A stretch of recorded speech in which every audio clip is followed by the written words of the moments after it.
Hello, नमस्ते।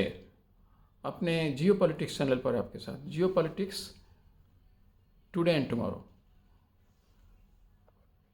भारत में अभी काफ़ी हलचल है। हलचल इस बात को लेकर के नहीं है जिस पर मैं आज बात करने वाला हूँ। हलचल G20 के सम्मेलन को लेकर के, समिट को लेकर के है, जो अभी 9 और 10 को होना है। वैसे अमेरिका के प्रेसिडेंट तो साथ को ही आ जाएंगे, लेकिन खैर इस पर मेरी आज चर्चा नहीं है। मेरी चर्चा ब्रिक्स पर है, ब्रिक्स के टेक अवे पर है, ब्रिक्स के जो कुछ भी निर्णायक भूमिका होंगे इंटरनेशनल ग्लोबल ऑर्डर को सेट करने में, उसको लेकर के है। क्या कुछ हुआ और क्या नहीं हो पाया, और क्या होना चाहिए था और क्या कुछ हो पाया, कौन किस तरह से इसे अपने हिस्से में और अपने अपने लिए कारगर बना पाया इन पांचों देशों में। ये सब थोड़ी मेरे चर्चा का आज विषय होंगे। हमें पता है कि ये 5 जो महत्वपूर्ण बड़े देश हैं अभी ग्लोबल ऑर्डर को सेट करने में, जिनकी अपनी एक भूमिका चल रही है, ब्राज़ील, रसिया, इंडिया, चाइना और साउथ अफ्रीका। अब इसमें ये भी पता है हमें कि चाइना और इंडिया मेजर ग्लोबल पावर हैं जो इसमें है इकोनॉमी के मामले में लेकर के। वैसे मिलिट्रीली भी अगर आप कहें, सामरिक तौर पर भी इंडिया, चाइना, रसिया ये काफ़ी पावरफुल हैं। दुनिया के सबसे पावरफुल देशों में इनकी गिनती होती है अमेरिका के बाद। अब वैसे और भी हैं, फ्रांस वगैरह, वो सब जो बाहर हैं, लेकिन यहाँ मैं यहाँ के देशों की चर्चा कर रहा हूँ जो सबसे पावरफुल कंट्री हैं इन तीनों मसले में। सामरिक मसले में या डिप्लोमेटिक मसले में आप भी कह सकते हैं। इसके अलावा जो इकोनॉमी का कंटेक्स्ट है उस मसले में, इन सभी चीज़ों में। तो ये लोग जिस तरह से ब्रिक्स में मिलते रहे हैं, यह 15वां सम्मेलन था और इसको लेकर के चर्चा इसलिए ज़्यादा थी कि इसमें ये एक ऐतिहासिक सम्मेलन होने वाला है और यहाँ बहुत कुछ ऐसे निर्णय लिए जाने वाले हैं जो अब तक लिए नहीं गए हैं, और वो सीधे के सीधे तौर पर वेस्टर्न पावर को चैलेंज करेंगे। तो आइए देखते हैं हुआ क्या। अब देखिए, इसमें रसिया, चाइना और भारत, इसका मेजर स्टेक था मेरी समझ से। वैसे तो ब्राज़ील भी है, बड़ी इकोनॉमी, ऑफ कोर्स इनके बराबर तो नहीं है, पर छोटी इकोनॉमी में ही उसकी भी गिनती होगी इन लोगों की तुलना में, रसिया, चाइना और इंडिया की कंटेक्स्ट में। लेकिन ये जो माना जा रहा है कि जो रसिया और चाइना एक तरह से अपनी एक जुगलबंदी कर चुके हैं, उसमें भारत को कुछ परेशानी हो सकती है। भारत उसको कैसे हैंडल करेगा, क्योंकि भारत के संबंध वेस्टर्न कंट्री से बहुत अच्छे हैं, और जितने अच्छे हैं उससे ज़्यादा अच्छे बनते जाएं, इसके लिए भारत की भी पहल है और उधर से भी पहल है वेस्टर्न कंट्री से। इसमें क्या होगा, अब जाने से पहले माना जा रहा था कि भारत यह नहीं चाहता है कि इस ब्रिक्स का ज़्यादा एक्सपेंशन हो। बातें फिज़ा में यही आई थी।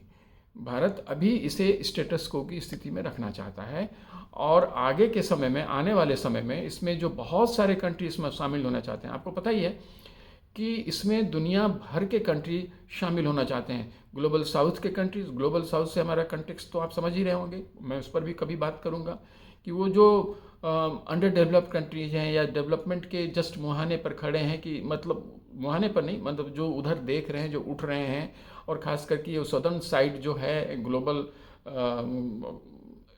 हेमिस्फेयर का, उसमें ये कंट्रीज़ ज़्यादा हैं। तो वो किस तरह से, अब खास करके यूक्रेन वार के बाद चीज़ें किस तरह से बदली हैं दुनिया में, उसको लेकर के जो नाराज़गी है अंडर डेवलप्ड कंट्रीज़ में, जिस तरह से वो अपनी इकोनॉमी को चला पाने में काफ़ी मुश्किलात का सामना कर रहे हैं, और उसमें भारत जैसा देश जो उन्हें भी साथ लेकर के चल रहा है, एक तरह से ग्लोबल साउथ के लीडरशिप को अटेन करने की पहल कर चुका है। हालांकि अब वहाँ चाइना के भी दखलंदाजी हो रही है, इसमें भी कोई शक नहीं है। तो वैसे में चीज़ें कैसे बढ़ेंगी, तो माना यही गया था कि भारत अभी के स्टेज में, चूँकि अभी एक्सपेंशन की जहाँ तक अगर हम बात करें, तो दुनिया के बहुत सारे मुल्क इस देश में मतलब ये ब्रिक्स में शामिल होना चाहते हैं, और ब्रिक्स में शामिल होने के लिए उनके एक्सपेक्टेशंस जो हैं बड़े हैं। उनके एक्सपेक्टेशंस ये हैं कि कई जगह जो जो वेस्टर्न कंट्रीज़ सैंक्शन लगा देते हैं और जो उन्होंने लगाया भी है, जिसकी वजह से रसिया तक परेशान है, चाइना भी परेशान है। ऑफ कोर्स चाइना रसिया की तरह तो नहीं, लेकिन उस पर भी लगे हैं कई, और भारत को इसका डर बना रहता है। अब ऐसी स्थिति में क्या हो पाएगा? स्वाभाविक था कि भारत ने जो स्टैंड लिया था कि अभी एक्सपेंशन को लेकर के हम लोग सोचेंगे, बातें यही आई। हालांकि बाद में इस पर भारत सरकार की ओर से या कहीं और से ऐसा कुछ हुआ नहीं। भारत ने काफ़ी सहयोग भी दिया, चूँकि ये आपको पता है कि इसमें 6 कंट्री और शामिल किए गए हैं जो अगले साल जनवरी से इसके मेंबर बन जाएंगे।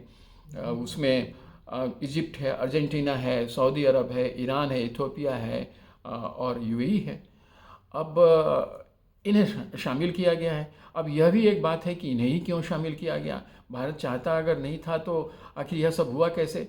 तो इसलिए मुझे लग रहा है कि ये सब चीज़ें अभी हमें ज़रूर समझना आवश्यक है कि भारत के बगैर ही ऐसा हो गया, ऐसा तो हुआ ही नहीं होगा। क्योंकि यहाँ जो भी डिसीज़न होते हैं सर्वसम्मति से होते हैं। यह बात भी ब्रिक्स सम्मेलन की सबसे बड़ी खासियत है। वहाँ कोई भी निर्णय इस तरह से नहीं लिए जाते हैं, उसमें जब तक आपसी सहमति समूह की नहीं बनती है। अभी जो 5 कंट्रीज थे तो भारत की सहमति तो बनी ही होगी। अब ये बात, इसका तो जवाब हमारे पास यही है। लेकिन एक जो ब्रिक्स करेंसी की बात हो रही थी वह भी भारत नहीं चाहता था, और मुझे लगता है कि यहाँ भारत प्रिवेल कर गया। ब्रिक्स करेंसी नहीं बन पाया, या उस पर कुछ बात उस तरह से हुई नहीं। और ब्रिक्स करेंसी क्यों? आपको पता है कि ब्रिक्स करेंसी की ज़रूरत दुनिया भर के देशों को जो इसमें शामिल होना चाह रहे हैं, ये उनके लिए एक बहुत बड़ा मोटिवेशन था और है भी। उन्हें लगता है कि आज न कल ब्रिक्स करेंसी की होगा, चलेगा, चलन आएगा, और उसकी वजह से ये डॉलर के माध्यम से जो अपने ट्रेड और ट्रांजैक्शन करते हैं उसे उन्हें मोहलत मिलेगी, और वो मोहलत उन्हें जो मिलेगी उससे उनका आर्थिक उन्हें सपोर्ट मिलेगा। क्योंकि जो एक्सचेंज रेट के हिसाब से जब डॉलर में अपने करेंसी को कन्वर्ट करके किसी भी दुनिया के देश से कोई भी सामान लिया जाता है तो हर कंट्री को नुकसान होता है। वो जो उसके जो कॉस्ट लगते हैं, ट्रांजैक्शन कॉस्ट, उससे उन्हें राहत मिलेगी, और जो डॉलर उनके पास है वह भी बचा रहेगा, वो खर्च नहीं होगा। तो ये सब बातें थी, ये एक इम्पॉर्टेंट फैक्टर था। तो ये तो अभी ब्रिक्स करेंसी हुआ नहीं, क्यों नहीं हुआ, मैं इस पर भी अभी बात करता हूँ। इसके लिए मैं सीधे सीधे जो भारत का स्टैंड था वह बहुत क्लियर था कि ब्रिक्स की जो स्थापना हुई है और अभी जितने भी देश तो वहाँ उस ब्रिक्स में हैं, इन 5 की भी अगर आप बात कर लें तो ऑस्ट्रेलिया कॉन्टिनेंट को अगर आप छोड़ दीजिए, और अब जो खास करके जो 6 कंट्री और आ गए हैं, तो अगर आप देख लीजिए तो 4 जो मेजर कॉन्टिनेंट हैं, 5 में से जो 4 हैं उसमें से सभी से यहाँ मेंबर हैं। रसिया को भी हम यूरोप का सदस्य इसलिए मानेंगे कि उसका बहुत बड़ा हिस्सा तो एशिया में है, लेकिन चूंकि उसकी राजधानी यूरोप में पड़ती है, मॉस्को, तो इसे यूरोप में ही मान करके हम लोग चलें। तो यूरोप से वो भी है, भारत से, एशिया से आपको पता ही है कि रसिया और इंडिया और चाइना है। अफ्रीका से तो ब्राज़ील था ही, और अब और कंट्री भी अब उसमें जुड़ रहे हैं। तो ऐसे में और लैटिन अमेरिका, वहाँ से भी ब्राज़ील था ही, लेकिन अब वहाँ से भी अर्जेंटीना जुड़ रहा है। तो ये सब चीज़ें हैं कि इन सब चीज़ों को देखते हुए ये माना जा रहा था कि ये काफ़ी डाइवर्स है, हेट्रोजेनस है, उसमें उस तरह का कॉन्ग्रुएंस नहीं है कि ब्रिक्स करेंसी ला दिया जाए। जैसे यूरोपियन यूनियन है, वहाँ कॉन्टिगुअस है, सभी जो छोटे छोटे देश हैं और छोटे बड़े जो भी देश हैं वो एक सब दूसरे से जुड़े हुए हैं फिजिकली, ज्योग्राफिकली। तो वहाँ इस तरह का कोई करेंसी लाने से उस सुविधा है, हर तरह की सुविधा है। लेकिन ब्रिक्स जैसे कॉन्ग्रीगेशन में, यहाँ इस तरह के जो संगठन हैं, वहाँ करेंसी, इस तरह के करेंसी लाए जाएंगे तो उसके चलाने की बहुत बड़ी समस्याएं उत्पन्न होंगी, और कोई कंट्री ये चाहेगा नहीं। वैसे चाइना और रसिया इस बात को पर बिल्कुल ही दृढ़ जरूर बने हुए थे कि ये ऐसा होना चाहिए। भारत की ओर से इस पर सहमति नहीं हुई, बात बना नहीं। और ये सही भी था, बिल्कुल सही इसलिए था कि करेंसी एक नेशनल मसला होता है। इस पर हमारे विदेश मंत्री ने इस बात की जानकारी किसी कॉन्फ्रेंस में, ये ब्रिक्स सम्मेलन के प्रारंभ होने से पहले उन्होंने कहा था कि यह नेशनल इशू है, हम इस तरह के करेंसी अपने देश में चला नहीं सकते हैं। हाँ, ट्रांजैक्शन करने के लिए हमारे अपने करेंसी, हम लोग एक दूसरे के दो देश आपस में अपने अपने करेंसीज के थ्रू करें। और अभी इसी पर बातें रुक गई। अभी जो भी म्यूचुअल अंडरस्टैंडिंग के साथ, जैसे इंडिया यूएई ने शुरू किया है, इंडिया रसिया भी करना चाहता है, बल्कि उसने पहले हुआ भी था, इंडिया बांग्लादेश और इंडिया श्रीलंका वगैरह, तो आपस में वो सब बातें चली रही हैं, हो भी रही हैं, शुरू भी हो गई हैं। तो उस तरह से ये माना गया कि दूसरे देश इस तरह का काम करें, उसमें कोई इशू नहीं है, तो वो चीज़ें तो वहाँ रह गई। लेकिन ये जो 6 देश इसमें आए हैं, वो उसने पूरे वो किस तरह से, यहाँ जो रसिया, इंडिया और चाइना का जो एक बैलेंसिंग था वो किधर गया। अब वैसे अगर फौरी तौर पर देखें तो माना जा रहा है, कुछ लोग कह रहे हैं कि ये चाइना के हित में हुआ, कुछ लोग कह रहे हैं रसिया के हित में हुआ। और हमारे जैसे लोग, जो हम भारतीय हैं और हमने चीज़ों को जिस तरह से देखा और समझा है, हमें लगता है कि भारत के हित में है, क्योंकि भारत जिस तरह से अपने संबंध बढ़ा रहा है दुनिया भर के देशों से, उसमें जितने भी देश अभी शामिल हुए हैं सबके साथ भारत के अच्छे संबंध हैं। अब ये बात अलग है कि इनमें से करीब करीब सभी देश के साथ चाइना का भी बहुत अच्छे संबंध हैं, और इकोनॉमिक स्तर पर भी हैं, कई तरह की संधियां हैं उनके बीच, वो भी है। तो ठीक है, ये तो एक यूनानिमस कंसेंट से ही होना था। वहाँ भारत को भी फ़ायदा नज़र आया, चाइना तो चाह ही रहा था, रसिया भी चाह रहा था, और रसिया को एक ऐसा एग्जिट चाहिए अमेरिका को चैलेंज करने के लिए, वेस्टर्न कंट्री को चैलेंज के लिए, कि जिससे कि ज़्यादा से ज़्यादा देश के साथ वह जुड़ सके। और यही वजह भी था कि रसिया ने उस समिट के दौरान भी उस प्रेसिडेंट पुतिन ने साफ तौर पर कहा कि अफ्रीकन कंट्री को वो फ्री ग्रेन सप्लाई करेंगे, चाहे जिन्हें जितनी भी ज़रूरत हो। अब ये मामूली ऑफ़र तो है नहीं। अब इस तरह के ऑफ़र वो दूसरे ग्लोबल साउथ कंट्रीज़ को दे सकते हैं। और ख़ास करके यूक्रेन की जो घटना घट रही है और उसमें जो जिस तरह से वार हो रहा है, यूक्रेन एक बहुत बड़ा समझिए कि ग्रेन बॉल रहा है।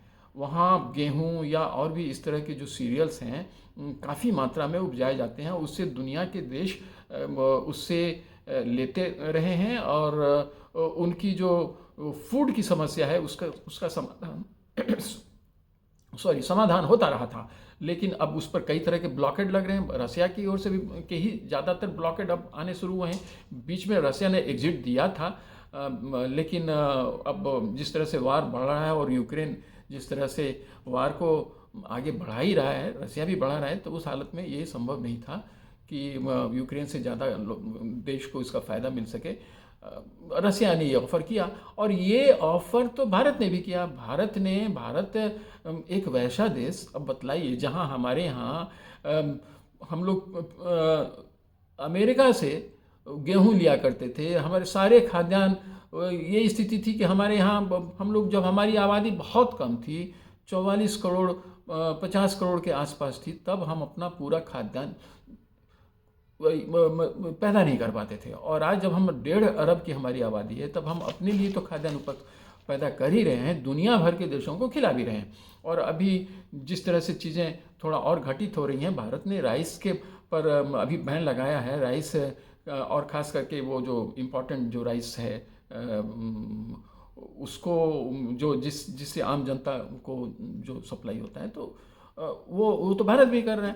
तो अब ये सब चीज़ें इम्पॉर्टेंट थी कि इसमें भारत को उसका क्या फ़ायदा होना था। तो भारत को भी मुझे लगता है कि फ़ायदा हुआ, रसिया को फ़ायदा हुआ, चाइना को फ़ायदा हुआ। चाइना को हालांकि खाद्यान्न की ज़रूरत पड़ती है और वो भारत उन्हें भी देता है, ये बात भी सच है। लेकिन एक और मसला था, और वो मसला था ऑयल का। तो अभी स्थिति ये हो गई है कि अब इन सब कंट्री, अर्जेंटीना के आ जाने से, या सऊदी अरब के आ जाने से, इसमें यूएई के आ जाने से अब क्या होगा कि 80% फील्ड जो है वो जो दुनिया भर के हैं, रसिया के पास अपने खुद का ही बहुत बड़ा विशाल भंडार है, तो इस पर ब्रिक्स कंट्रीज़ का कंट्रोल होगा। लेकिन उसमें एक समस्या भी है, समस्या है इनर कंट्राडिक्शंस की। अब इंडिया चाइना के इनर कंट्राडिक्शंस हैं, उसी तरह से सऊदी अरब और यूएई के कुछ कुछ कंट्राडिक्शंस हैं। उसी तरह से कुछ अभी जैसे देखिए आप, तो अर्जेंटीना और ब्राज़ील के भी कंट्राडिक्शंस हैं कई जगह। हालांकि ऊपरी तौर पर लोग ऐसा उसको सॉल्व करने की कोशिश करते रहे हैं। फिर इजिप्ट और इथोपिया के भी अपने कुछ इंटरनल कंट्राडिक्शंस हैं, वो सुएज़ कैनाल को लेकर के वो सब इशू है उसका, पर ये सब चीज़ें होंगी। अब वैसे में हम ये मानेंगे कि भारत भी इसमें सफल हुआ। भारत ने उन सभी देशों को आने में महती भूमिका अदा की जिसके लिए जरूर चाइना और रसिया चाहता था, तो भारत ने भी उसे चाहा, तभी यह हुआ भी कि ये 6 देश वहाँ शामिल हो पा रहे हैं। और जो फ्यूल का सिक्योरिटी है वो भारत के लिए भी बहुत इम्पोर्टेंट था। रसिया के अलावा भी कोई अल्टरनेट रूट हमें होना चाहिए था। यूएई को हमने बना ही लिया था। ईरान से भी चीज़ें उठती बैठती रही हैं, और अब जब ये जो लैटिन अमेरिकन कंट्रीज़ उसमें बिल्कुल अब ब्राज़ील के साथ और भी जब आ रहे हैं, तो उसका भी फ़ायदा भारत को होगा। भारत के साथ साथ जो अंडर डेवलप कंट्रीज़ हैं, जो डेवलपिंग कंट्रीज़ हैं, उन सबको फ़ायदा होगा। चाइना को फ़ायदा तो होना ही होना है, उसमें भी कोई शक नहीं है। तो मुझे लग रहा है कि ये ब्रिक्स सम्मेलन में ये सब कंट्राडिक्शंस थे, उसके बावजूद भी एक मेजर डिसीजन ये हुआ कि 6 नए कंट्री उसमें जोड़े गए। करेंसी, जो ब्रिक्स करेंसी लागू नहीं हुई या उस पर बात नहीं बनी। हाँ, एक जो इम्पोर्टेंट मसला जो मैंने संभवतः कहा था या नहीं, तो मैं उस पर आज बताता हूँ कि यहाँ जो न्यू डेवलपमेंट बैंक की स्थापना ब्रिक्स ने की है, वह भी एक इम्पॉर्टेंट फैक्टर रहा है कि इतने सारे देश इसमें जोड़ना चाहते हैं। और जोड़ना इसलिए भी चाहते हैं कि उन्हें आईएमएफ से या वर्ल्ड बैंक से, जिस पर वेस्टर्न कंट्रीज़ का कंट्रोल होता है और उनके अपने बड़े कड़े शर्त होते हैं, उससे उन्हें राहत मिल जाएगी। तो ये भी एक फ़ायदा है जिससे सारे दुनिया भर के देश उससे जुड़ना चाहते हैं। अब जो एनडीबी है, वो सब तो ठीक ही है, लेकिन अब उसमें है कि सभी देशों की अपनी हिस्सेदारी होगी, वो वहाँ कैपिटल वहाँ सभी जमा करेंगे। अब ये है कि बड़े देशों पर ज़्यादा जिम्मेवारी आएगी। वो आईएमएफ और वर्ल्ड बैंक वाली बात नहीं हो पाएगी, क्योंकि वहाँ तो बड़े बड़े देश पहले ही से जो वेस्टर्न कंट्रीज़ हैं, प्लस उसके अलावा दुनिया भर के बाकी देश, भारत जैसे और जो भी सारे के सारे उसमें जुड़े हुए हैं, उनके कॉन्ट्रीब्यूशंस से वो एक बड़ा फाइनेंशियल एक ये बना हुआ है जो लोगों को, जो अलग अलग कंट्रीज़ को जो सपोर्ट करता है समय समय पर।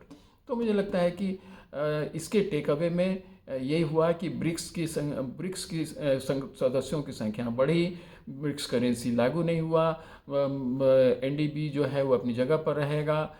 इसके अलावा जो आपसी करेंसी से लोग 2 कंट्री अपने कारोबार करते रहेंगे, और जो खतरा था कि इस पर रसिया का कंट्रोल या चाइना का कंट्रोल हो जाएगा, वह नहीं हो पाया। भारत के हिसाब से भी चीज़ें बढ़ी और पुरजोर तरीके से बढ़ी। तो यही है। और जो इंटरनेशनल ग्लोबल ऑर्डर है, उसको जो चैलेंज करने की बातें लोग कह रहे हैं कि ये ब्रिक्स एक दिन कर देगा, मुझे लगता है कि हाल फिलहाल में तो यह संभव नहीं है, क्योंकि इसमें जो इनर कंट्राडिक्शंस हैं उसके भी बहुत कुछ आयाम हैं जो दिखेंगे, वो जो और उसकी वजह से सीधे उन्हें चैलेंज तो कभी करना हाल के सालों में तो संभव नहीं है, और भारत ऐसा होना भी देखता हुआ चाहेगा भी नहीं, क्योंकि भारत का भी अपना हित निहित है। तो लेकिन ये बात भी सच है कि भारत यहाँ इंटरनेशनल ग्लोबल ऑर्डर को प्रभावित करने में महती भूमिका बरक्स किसके वेस्टर्न कंट्री के निभा पाने में आएगा। और जब किसी तरह की बार्गेन की बात होगी वेस्टर्न कंट्री के साथ, तो वहाँ भारत की ताकत दिखेगी। और जब भारत मिलिटरीली और पावरफुल होगा, इकोनॉमिकली और पावरफुल होगा, 5th लार्जेस्ट तो बन ही चुका है हमारा इकोनॉमी, या स्पेस सेक्टर में जिस तरह से भारत अब पावरफुल हो चुका है और होती जाना है, जो दिख रहा है, तो भारत का यहाँ होना बैलेंस करेगा वेस्टर्न पावर और इधर जो साउथ में जो इमर्जिंग पावर हैं, जो ऑलरेडी और जो अंडर डेवलप्ड हैं, इनकी ओर से ये वर्ल्ड ऑर्डर बैलेंस होगा। तो ये सबसे बड़ा टेक अवे मुझे लगता है कि हुआ है। अगर आपको इस पर कोई सवाल है तो ज़रूर हमसे शेयर करिए, कुछ और बात करना चाहते हैं तो वो शेयर कीजिए। अगर आप मेरी बातों से सहमत हैं तो वो भी शेयर कीजिए, अगर उसमें कहीं असहमति है तो वो भी शेयर कीजिए, और हम लोग इसी तरह से बातें करते रहें। एक हमारा फोरम बढ़े। और प्लीज़ एक बार फिर से आपका आग्रह है कि अपने इस चैनल को ज़्यादा से ज़्यादा बढ़ाइए, कम से कम 1000, 2000, 10,000 सब्सक्राइबर्स हों। ये हर एक व्यक्ति जो आप इसमें जुड़े हैं, ये जिम्मेवारी लीजिए, जिससे कि हम इस काम को और बेहतर तरीके से आपके साथ शेयर करते रह सकें। धन्यवाद। जय हिंद।